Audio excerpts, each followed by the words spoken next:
John Lee Real Estate, find you the best rates. All throughout Philly like Schuylkill Expressway. Talking to people who out of the Hello, everyone. This is John Lee, 267. your local real estate agent in the greater Philadelphia area. I'm here with Mr. Anthony Huh. Anthony holds near and dear to my heart for many reasons, and that's why I want to bring him back on the show. Last time we spoke, Anthony, was your renovations, yours and Lydia's renovations on your home, right? Right. Yep. Yeah. And briefly, Anthony, for our audience, if you could just give an introduction, a little bit more about yourself, a bit about your background, and who you are as a person. Sure. Yeah, so like John said, I live in the greater Philadelphia area, specifically in North Wales. I've throughout my life I've moved back and forth. So I've lived abroad in Asia for about 6 years, lived in California for a while. Now I'm back home. My family and friends are all here in Philadelphia, so it's great to be back home. I've been back home for about the last 5 years. Married. My wife's name is Lydia O. We have two kids, Zachary and Cassie, who are 6 and 4. They're starting first grade, and well, Cassie's still in preschool. And professionally, I work in like online education in the higher education space. So I've been doing that for about 15 plus years now. So yeah, and currently attending Grace Point Church with John. We recently moved to a new building, which is great. It's been a long, arduous process, but we're happy to be there. So, yep. Yeah, and for our listeners as well, the reason why Anthony is so important in my life is I always like to share with our audience as far as a variety and different types of people, whether they're entrepreneurs or people of different kinds of professions and walks of life. But for me, the reason why Anthony is so special to me is because, from a very spiritual standpoint, I've always looked up to him as a family man, someone that really is not only just a good person at heart, but very godly in a sense of some of the things that I aspire to be. So I view him personally as a spiritual mentor. So I always wanted to share exactly a different perspective for everyone to kind of listen on. So Anthony, a little bit more about your personal story. Can you briefly tell us how you grew up and kind of your story? Yeah. Sure. Yeah, I grew up pretty, like it for a lot of the Korean Americans out there, very typical life of parents always being out at work. My younger sister and I, we grew up, we're only a year apart, so um, we grew up very close. We were both sort of like, latchkey kids, come home from school, sports or whatever, make our own dinner, make our own food, that sort of thing. Took care of ourselves for the most part. My mom later on, when she took it easy from work, actually no, earlier on, was able to like take us to sports and different things like that. So I think that was a little bit different, in that when we were younger, she was very involved, taking us to sports, different activities. I think that's how John, you and your brothers got Right. into sports too. Like my mom talked to your parents and was like, get them into sports. So Mm. that was a big part of our lives. We were into athletics, and I think ultimately, that combined with being like going to church early on kept us, my sister and I, essentially out of trouble. It's not like we were going to get in a lot of trouble, but it really kept us out of trouble because we were concentrating on just athletics and then church stuff. So I had a typical upbringing in that sense. When I was in college, I had gone to a summer missions trip abroad in China, and that really opened my eyes to the calling that God has given to me and to all of us essentially to be fishers of men. Because we go to China, we meet all these people who frankly like had never even heard of Jesus, and this is before when things were really closed off, right? So there was the internet, but you really Right. couldn't see a lot of stuff, right? So I remember talking to folks about like the Tiananmen Square massacre. You couldn't even look it up, like it was like not in China, right? Because it was so heavily sort of like censored. So that really opened my eyes to this calling and need for people to hear the gospel and know who Jesus is. So I went to China 2 summers in a row, my junior and senior year of college, and then decided like, hey, I want to go long term, or for a longer period of time. So right after college, actually before I even graduated from college, I went to China. I graduated while I was in China, just wrote like a senior thesis, but then I spent like 2 years in China as a part of as a group called Campus Crusade for Christ. So I was on a year-long stint under Campus Crusade, and then I re-upped it for another year. And then the last year I was in China, the third year I was essentially a tent maker, working at a um, boarding school, but still working with the same group that I was with. So I think that experience really helped shape my view of the world, my life, my faith, because I've met so many people that were really instrumental to my growth, especially as a young, I was 21. And those are still really formative years for people. So I met missionaries who were extremely selfless and giving and just really faithful, and they had such strong faith that literally like anything could come into their lives. I almost like referred to them as Job, right? Anything would come into their lives and their faith wouldn't be shaken. And so Mhm. for me, that was a really eye-opening thing, a turning point. And then from then on, I think God has just really brought people into my life. We're talking about mentorship. God has really brought mentors into my life, Right. who, whether intentional or not, they've really taught me a lot about what it means to be a man of faith. A person who understands like sort of our wretchedness, but the grace that we have in Christ. So that's something that I try to practice. Frankly, I'm not really good at it. I mess up a lot, but I think that's the whole point, right? It's like you know um, we're we're we're sinful creatures that have been saved by grace, and Right. let's live a life that is pleasing and glorifying. So that's sort of my background. Yep. And now I'm here in Philly. Grace Point Church, being a part of this community, and it's been great just because I'm from Philly, but a lot of the people at Grace Point, because I'm so much older than them, I didn't know them, right? Like growing up, we never really crossed paths, Right. but it's just having that familiarity, knowing the same people. I found that it wasn't too hard to really get integrated, and really become part of the community, which I'm extremely thankful for. Yeah, no, I really appreciate you sharing everything. And there's so many things that I definitely want to talk about. Going onto that topic and piggybacking, for our listeners, what's the general definition of going to missions? And then also, Anthony, what is your definition of doing missionary work? Well, I think when people think of missions, like one of the first things they think of is like, hey, let's go to a foreign place, right? Let's go to a foreign land. Yeah, Let's talk to people who have perhaps never heard of Christ and try to convert them.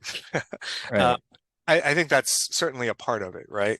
I think whether it's going abroad or staying local, wherever it is, it's the idea of sharing the gospel with people right. who've either heard or have never heard, right? And um, regardless of whether they've heard or not, I think part of it is really just the reliance on Christ, right, and the Spirit to move.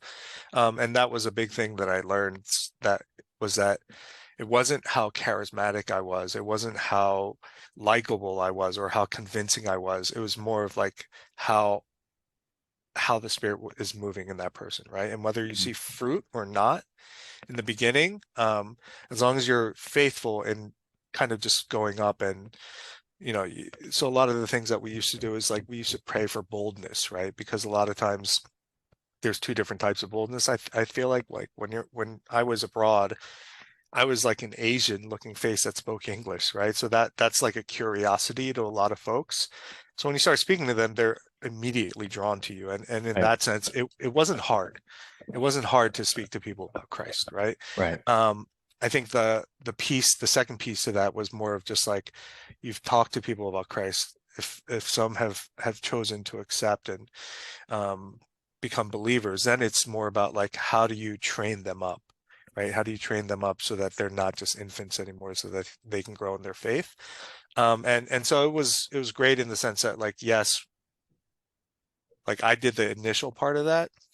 The training part, the way we had set it up was a training part we had left for local believers that could actually train in their language and develop sort of like a community together.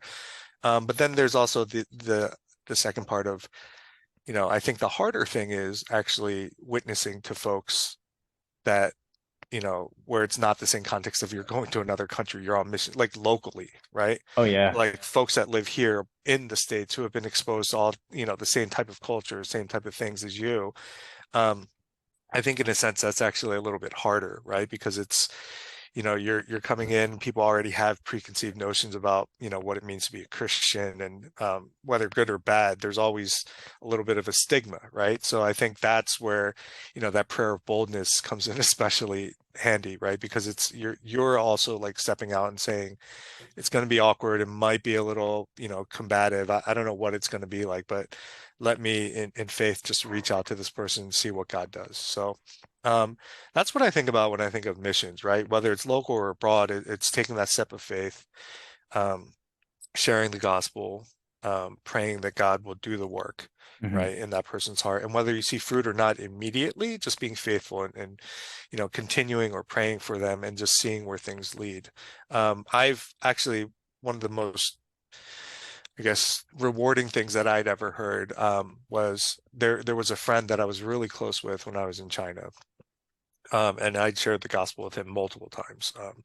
He was never really too responsive to it. He was always very cordial and listened to me and things like that, but he wasn't very responsive to me. And then later I heard, like several years later, just from another friend, that he had actually become a believer. He became a believer. And so that was just like, I looked at that as a very rewarding thing, because it's kind of like you put in the work, you put in, you move forward in faith. And I think God has his own plans. And so that was, for me, that was just another reminder of like, God is still always working behind the scenes. I mean, to kind of ask you a question, do you find that it's easier to minister to people that are in different countries, as opposed to here in the States, because of like specific reasons, whether it's cultural, or whether it's our own insecurities, or like what's your general thoughts on that? That's a good question. I don't know. I think both both types have their challenges. Right, I think what makes it hard to minister to folks from different countries and cultures is the fact that you're not of that culture. So right, it's sometimes it's really hard to relate. I think the ultimate thing is really, more than anything, if you can just boil it down, is to the idea that we're all sinners, that we're right. all in need of salvation, and Christ's offer that to us freely, right? As long as we put our faith in him. And so I think if you can boil it down to that, just that basic core understanding, that's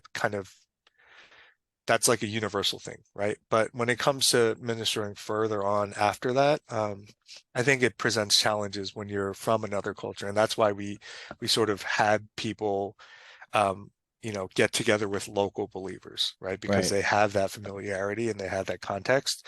So I guess I'd say it's, for believers, I think it's probably easier to minister to those that are sort of in the same cultural context as you. So like here in the States, as Right. opposed to if I was abroad. I mean, I'm just going based off of my own experience. So for me, going to Belize, I thought it was a lot easier than doing inner city missions like Mm, Kensington or Atlantic City. And the reason being was not just like, ironically, the conditions in Atlantic City or Kensington, to me, like as far as like sleeping arrangements, food and stuff, was actually harder than it was having home cooked meals in Belize. right. Now it had a greater sense of appreciation for me because like they're cooking from the fire, like legitimately, like National Geographic, like outside in the fire, like coals and wood. Uh, to me, it just tasted better because obviously it was like home cooked meals and stuff. Yeah. But there was a sense of just appreciation that we have, that in the States, that we have, that we unfortunately don't get to see quite often when you go to a different country that's impoverished, Mm, right? hmm. Um, I thought the experiences generally in Belize was also pretty interesting because when we went, Jen and I went last year, K-pop was kind of pretty cool. So being a Korean there, it was the curiosity there was so intriguing to them, especially for the kids, Right. that it was a pretty good experience overall because they were trying to speak Korean to us or Mm, singing Korean songs, which I thought was pretty interesting. But then when you go to the inner city, like Atlantic City, right, which again I went last year as well, there's like almost like the curiosity isn't as prevalent because, like you said, it's like they've seen it all, they've done it all kind of thing. right. Right. It's more like when I'm going to the inner city, it's more like do they have your sense of respect? And those things are a bit harder to earn than it is from the curiosity of other countries. And Right. that's just my personal take on it, my personal experiences. I don't know if like what your general thoughts were in China, and I know you've been to several other countries, but what are your general like thought process about that? Yeah, I mean, um, it's probably pretty similar to what you're talking about, right? Like, especially when you think like one of the biggest things that I experienced was like this idea of reverse culture shock.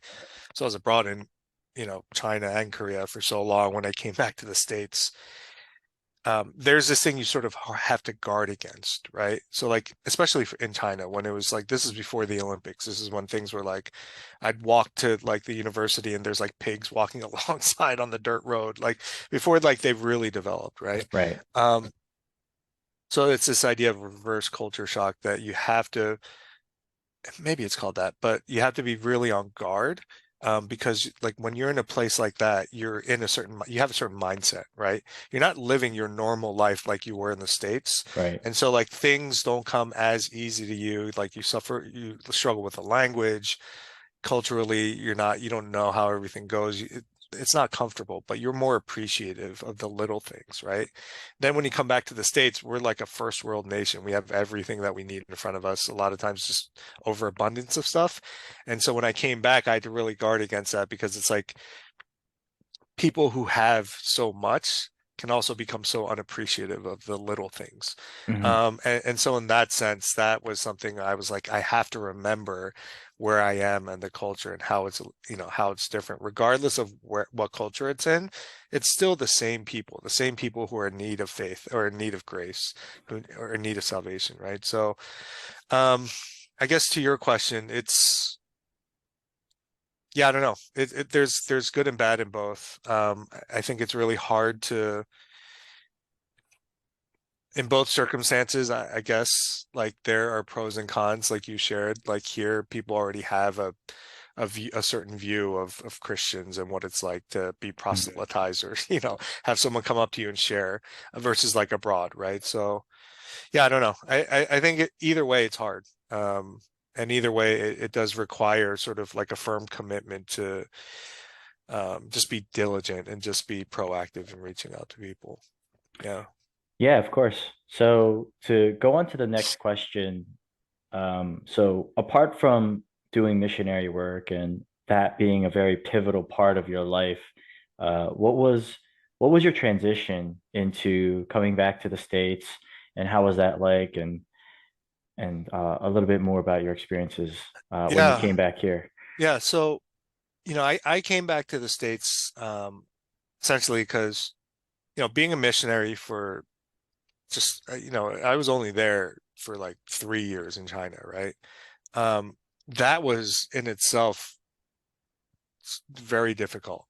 And in my mind, and that's why I always have the utmost respect for missionaries and pastors and anyone whose job it is to help lead people to Christ, because it really is tough. It really is grinding. A lot of times it's extremely lonely, um, because you don't really have others that you can lean on all the time. And so for me, I knew right away after my after my second year. So like after my second year, you're supposed to make a commitment, right? They let you do a year stint, and then if you re-up, you do another year stint, and then after that, they're like, you need to make a decision, right? So I knew after my second year, like I wouldn't be able to do this like on a Long-term full basis. long-term Yeah, basis for the yeah, rest of my life. So yeah. um so when I was coming back to the States, it was because I knew that I wanted to get married, I wanted to raise a family. I wanted to be near, friends, wanted to be near my family. And so that was sort of like that was the reason why I came back. While I was abroad, you can't, you know, where I went to in China, like I couldn't, my profession wasn't like missionary, right? Like the government would have kicked me out. So like I went as a teacher, right? Like I went and I taught at the local university for my first 2 years. Um, just speaking in English, just teaching English.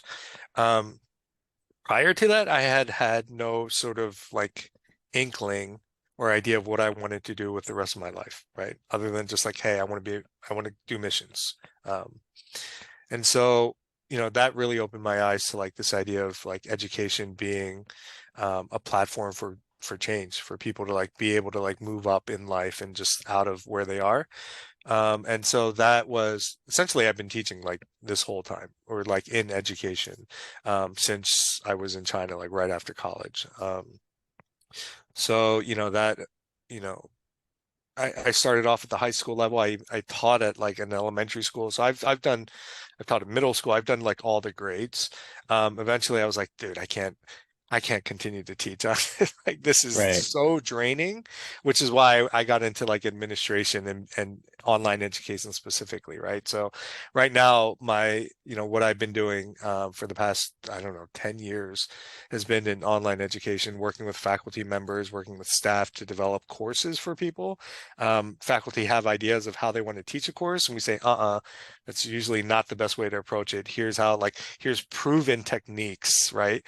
And here's evidence-based practices that people use to develop these courses. So my team like helped to develop that. So I know you call me a mouse pusher, but that's essentially what I do. Like I help delegate things and get projects moving and moving forward. So Yeah, well, yeah, it seems like you delegate really well because you have a lot of free time. yeah, I knew you would say that.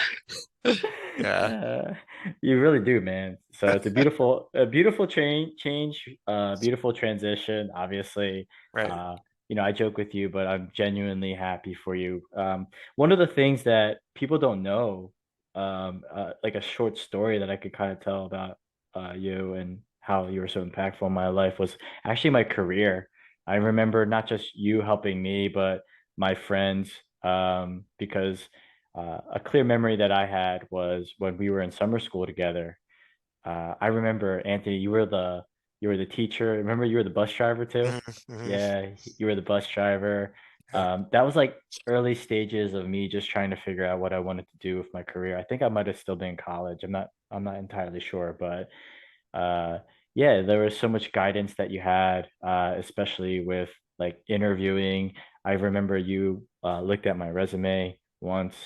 You edited my resume, and there was a point where you were in California, and even at that time when you were away, you were always so instrumental. And when you came back, I was like, damn, this bull gained mad weight.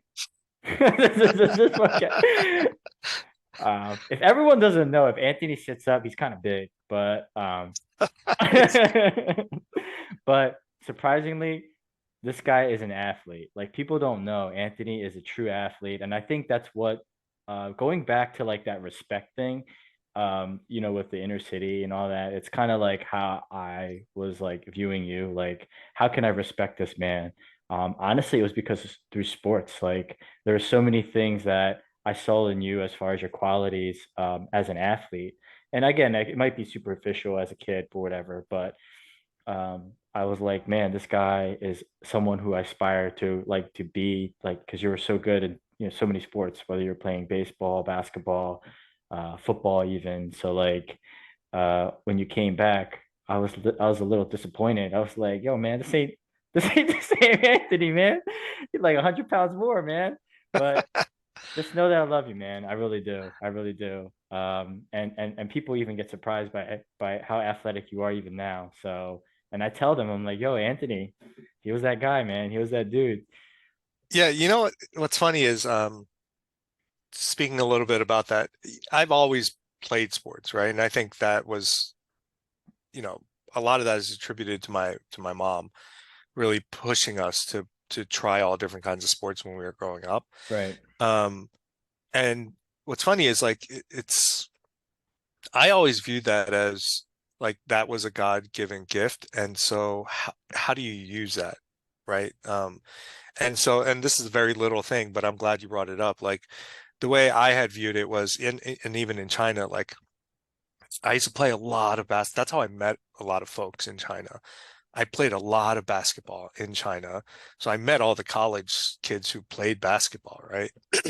And just soccer and whatever other sports. But I always viewed it as like, you know, regardless of what you're doing, you have to be an ambassador, right? And so for me, playing sports, it's only natural for you to get frustrated when things aren't going well or you're losing or what have you. But I had always made a conscious effort to always make sure that I'm not letting my emotions get the best of me or that I'm doing something in anger while playing sports because you know people are watching. Um, and so that's always been something that's always been in my mind. Like, how do I keep my emotions in check?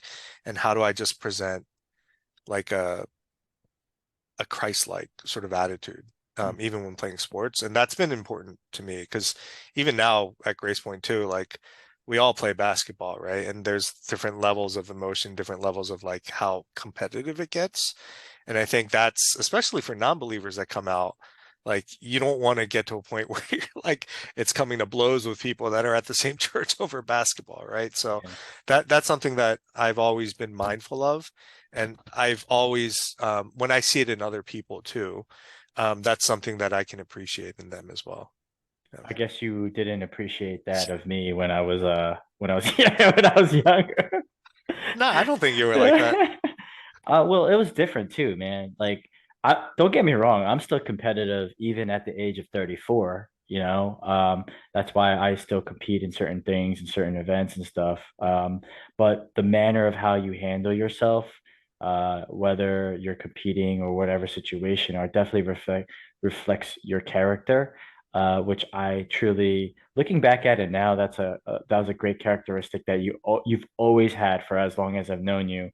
You know, like my brothers, for example, you know, we have people like Rich Lee, you know, people, I'm just naming people that were very competitive in nature, but also very emotional, whether you're playing Mm, on the court or not, including myself. And uh, like that competition, that level of competition doesn't serve like your character in a very healthy way. So to see you handle it so well, but also you still being competitive in nature. It's kind of a great combination of still being competitive, but also having a very level head. And that's why I viewed you differently in so many different ways. I wanted to add that segment of sports in there only because it's such a small thing, but a huge impact in my life, and I wanted to share that with people. mm. So yeah, I mean, going into the next question, apart from kind of like what you know your history and you know what you were doing before, what are some things that you're working on now? What are some plans that you have later down in the future? Um, so I mean, outside of just work, um, I have a lot of weird interests and hobbies that I, sort of dabble in. And so this is actually my problem is that like I have so many different ideas and interests and I dabble in them. It's really hard for me to sit down and commit and go all the way through to completion with any one of them, right? Um, so I mean, it was different things, man. I used to watch Shark Tank like every Friday night with Sam Yoon and his wife and just be like, all right, what's our next idea? Like we used to sit down and like write through and think through ideas and inventions and stuff like that. That's sort of just how my brain works, right? But right now, more than anything else, I think it's just um, I don't know, like one of the things that I am very mindful of, especially with Lydia, is how can I make other sort of streams of revenue, right? Like to help supplement, our income. So that's what I've been thinking about a lot lately. Um, just getting into different things. Right now, I'm like looking into like the idea of like trading like cards, sports cards and stuff. Prior to Right. that, it was like I was like heavily like into actually trading like stocks and dividends and options and things like that as well. So those are all sort of things that I dabble in. And again, nothing, and those are all very like those are things that I have a lot of interest in. But again, like it's hard for me to really take that plunge and kind of go in all the way. It's more of like, hey, here are just some additional things that I can do on the side to help supplement income. So um yeah, that's about it, I'd say. Yeah, I mean, it seems like you have a lot going on. I can attest to that. There's always some kind of invention that you're trying to stir up, or sometimes you'll stop me and you'll be like, "Yo, I got an idea, and I'm going to get a patent for it." I'm like, "All right, here we go again. Here we go. Here Uh we go again." yeah. And then you always know, and you give me that look like, "Yo, this is it." But dude, Yeah. it's funny. I mean, we joke around with it, but it's always good to see that your mind is always stirring in that way. But one on a serious note, like there's many people who are currently struggling balancing their personal life and as well as their spiritual life, right? So how do you maintain a healthy balance between your career, your spiritual life, your family, and also just your lifestyle? Yeah. Um First of all, like I am terrible at that balance. So I'm probably not the best person to give the best advice. I can give you things to avoid that I've learned Sure. like the sort of the hard way. Yeah, that's really tough, right? I think a lot of it really comes down to priorities and what you find is like the most important thing in your life. Like what are the most important things in your life? Um, so for me, you know, anytime I get into work, and I know we joke around being like a mouse pusher and stuff, but like when I get into work, it becomes like a singular thing for me where I focus so much on it that like during the times that I'm like actually doing work, I can't be bothered. Hmm. Which is not it's not always a good thing, right? Because then that puts a lot of pressure on Lydia to take care of the kids and to do a lot of different things around the house or, get things done. Which frankly, like it should be like a shared thing, right? So for me, that balance has been really tough for me to try to figure out. And I think, once I started working remotely, it was even harder because I was around the house more. And there was like sort of like this expectation, okay, if you're around the house more, maybe you can help out more with some of the house stuff. And I'm like, no, like I'm Yeah. actually working more now that I'm not commuting. So I think that's been tough. I think the whole idea of faith and balancing that in your life is hard. And again, it's all priorities. Like anyone will tell you, just an outside person can look into my life, they can see where I'm spending the most time, and then they'll be like, okay, I can see where this person's priorities are, right? So I think it's just shifting priorities and realizing where they are, and but what's the most important thing, right? Like your priorities may be one thing, but that may not be the most important thing Right. in your life, right? Right. So I think I've been really fortunate in that because I am surrounded by a community of believers, um, it's, I'm held accountable. Like people will ask me how I'm doing. They'll pray for me. They'll keep me spiritually accountable. And they'll say, like, I think that alone helps like push me in that right direction, right? So at work, we had a prayer group that we had formed, um, every Friday that we pray together with just like 3 or 4 people from work. And that was always a blessing, super helpful. And it's like, that sort of thing just gets you in the mindset to Hmm. refocus priorities. Right. Um, but I'll tell you, like when I'm in the thick of things, when I'm super busy at work, a lot of that stuff just kind of goes to the wayside. Like everything else kind of goes to the wayside. And so Right. balancing is hard. I don't know that there's a right formula that I can give to anyone. I think each person has their own struggles, their own motivations and priorities. I think it's just realizing what really is the most important and kind of just going and doing it. And I think so for you, John, I think you're a good example of that, right? Because as long as I've known you, I think what's been the most encouraging and impressing thing about you is that like once you are able to focus and think through what is important, what needs to get done, you kind of just go and do it, right? And I see that as like um, you can kind of go and do it, but you're still able to work on the other stuff, to juggle the other stuff, right? And so I oftentimes look at the stuff you're doing and I'm thinking like, man, where does he have the time to go do that, right? Um, if you really think about it, like in my case, it's not that I don't have the time. It's just my priorities are not lined up correctly, right? So I really do think it's figuring out what those priorities are and tackling them and making sure you're spending enough time doing the things you're supposed to be doing. Yeah, I think on the surface, I want to first say that I'm not a perfect person. And to kind of answer that question, uh, like to be real for a second, part of our marriage, like Jen and I, our marriage was was was in a very difficult spot because I prioritized a lot of things ahead of her. So Mm, whether it was my career or my fitness, right, training jujitsu, Muay Thai, uh, uh, those were things that I prioritized, or even hanging out with friends. I prioritized prior to her. So these were all lessons that I've learned even for me and myself to kind of figure out like exactly what you're saying, what's the most important to me.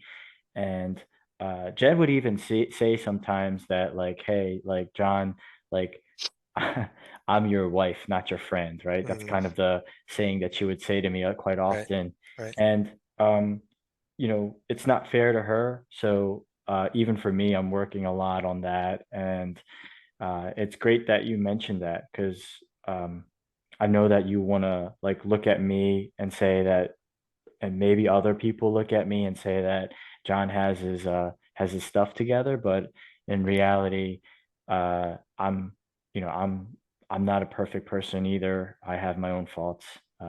So Yeah, I think the hardest thing I've ever done is get married. Like honestly, I think marriage is like one of the hardest things in life. for sure, Um, because you have to maintain it. Like you can't, it's not just like you have to really put in the effort. And I think that really, and I'm still learning, like it highlights just how selfish a person can be. oh yeah, Um, so that's been really, for me, that's that's sanctification, essentially being married, right? But yeah, it really also like opened my eyes up to just how selfish I can be and just how very little, I think about other people. So yeah, it's a struggle, but I think as long as you keep pushing through and you recognize where you need to change, like yeah. for sure, for sure. So to kind of wrap things up for our listeners, what like it's easier for us because we've been believers for quite some time now. But what advice would you give to someone who is just starting out in understanding the gospel? And for our listeners who don't even know what the gospel is, if you can just briefly share what the gospel is first, and then also if you can kind of give your take on what advice you would give to someone who is just starting out in understanding what it is. So I guess when you boil it down, the gospel is really the good news of God's redemption of us, right? Like we're Right. all sinners. We all, you know, in that we all deserve the ultimate like punishment, which is being apart from God, right? And the gospel is basically Jesus coming down to earth, um, to die for our sins so that we can be forgiven and have everlasting life with God, and a relationship with Him. And so, you know, I think sometimes that's really hard for people to understand and accept because of various different questions, right?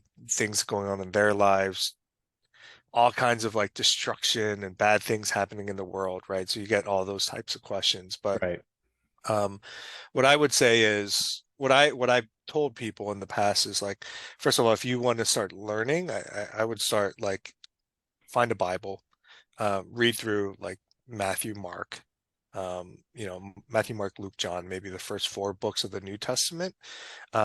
Find people that you know are Christians that you can ask questions. Um, you know, consider going out to a church. Consider like you can find anything on YouTube these days. Consider like watching videos or reading books if you're truly like interested in learning more.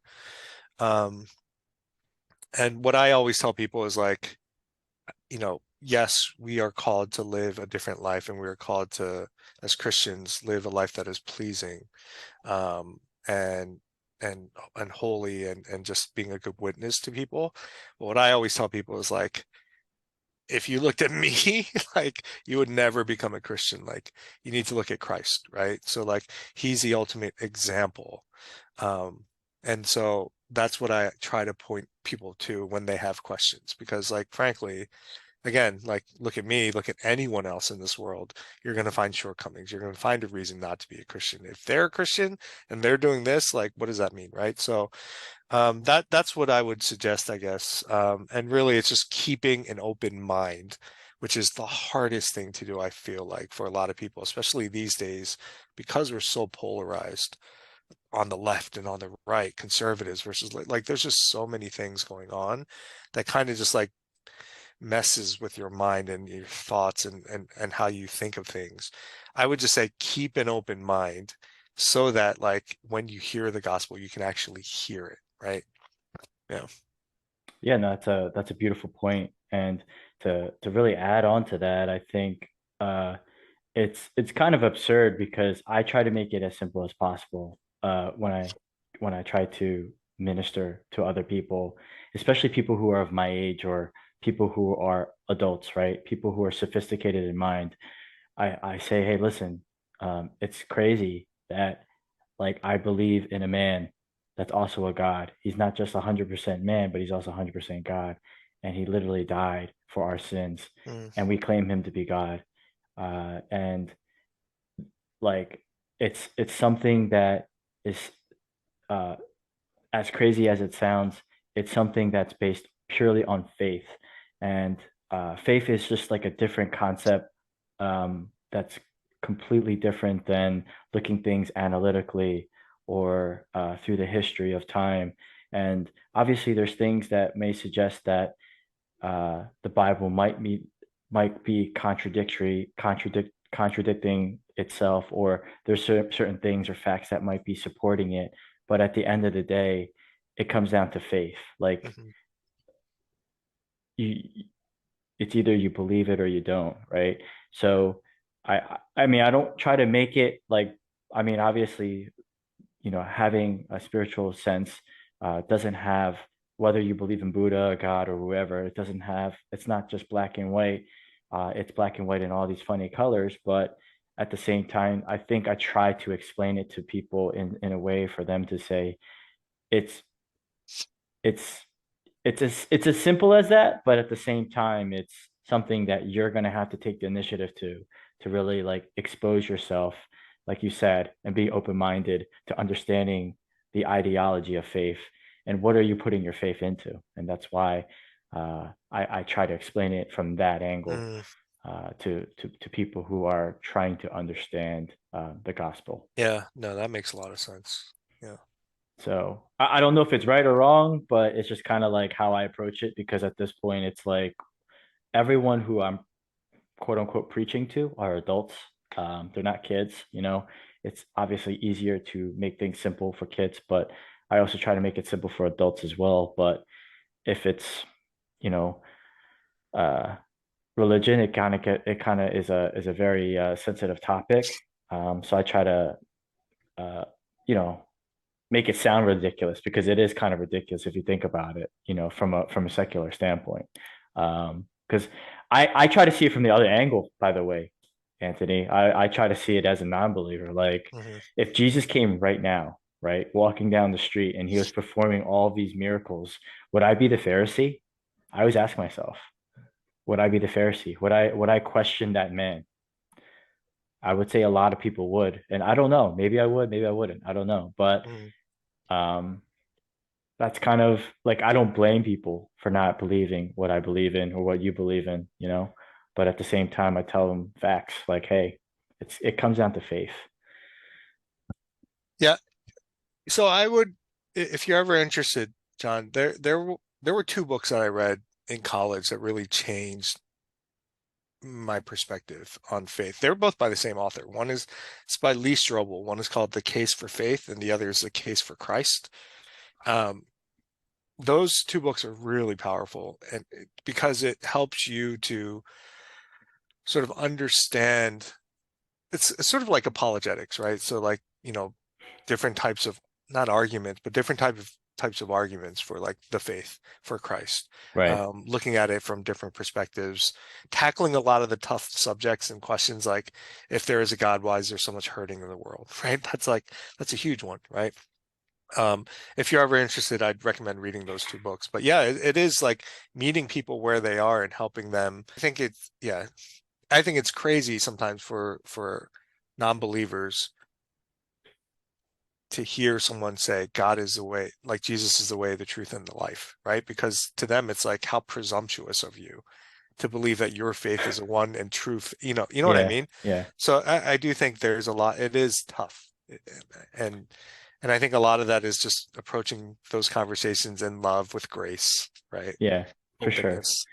And I have both the books. I'll put them in the description so that who's the author again? Lee Strobel. Lee Strobel. I Okay. think it's like Stroebel or something like Okay. that. I can Yeah. have like Amazon links to the books and stuff. And I'll make sure that I get them myself. I'm always reading. So yeah, I mean, Anthony, I'm gonna wrap this up. Sure. Normally I have about 30 minutes with my podcasters, but you got the special, bro. You almost got an hour, man. Oh, snap. Yeah, so you got the special treatment. But All man, right. yeah, it's always good to talk to you. I'll probably see you on Sunday. Apart Yep. from that, hope you're doing well. All right. All Thanks, right, man. brother. All right, brother. Talk to you later. All right, bye. John Lee Real Estate, find you the best rate. All throughout Philly, like Schuylkill Expressway. Talking to people who out of the 215, even the 267, who always helping like, oh, no time for no student.